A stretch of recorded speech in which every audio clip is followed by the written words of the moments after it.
you want to spend this Festival of the Lost crushing everything in your way, regardless of the difficulty, I recommend this Titan build.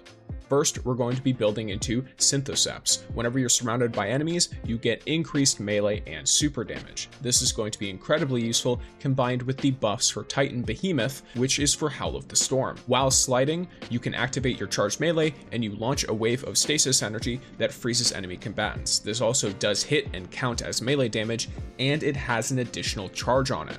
So you can use this very frequently and it can hit very hard.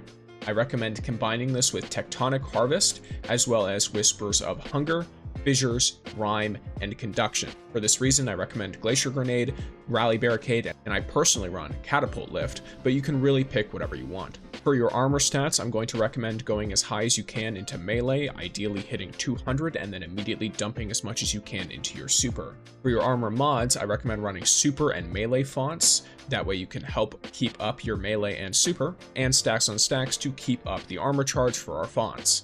On the class item, I recommend Time Dilation to further keep up our armor charges. For seasonal artifacts, I recommend running one with Frost, Flame Viper and Freeze, Fever and Chill, Frost Renewal, Elemental Daze, Shoulder to Shoulder, Elemental Coalescence, Elemental Overdrive, and Shield Crush. For your weapons, I'm personally going to be running a Tenacious Mastery with Deconstruction and Chill Clip, as well as a Graviton Spike that I will be using almost exclusively in the Stasis mode. Of course, you can switch between all you want. It's just this builds really well into the Stasis aspect. I will also be combining this with a Submersion with Impulse Amplifier and Chill Clip.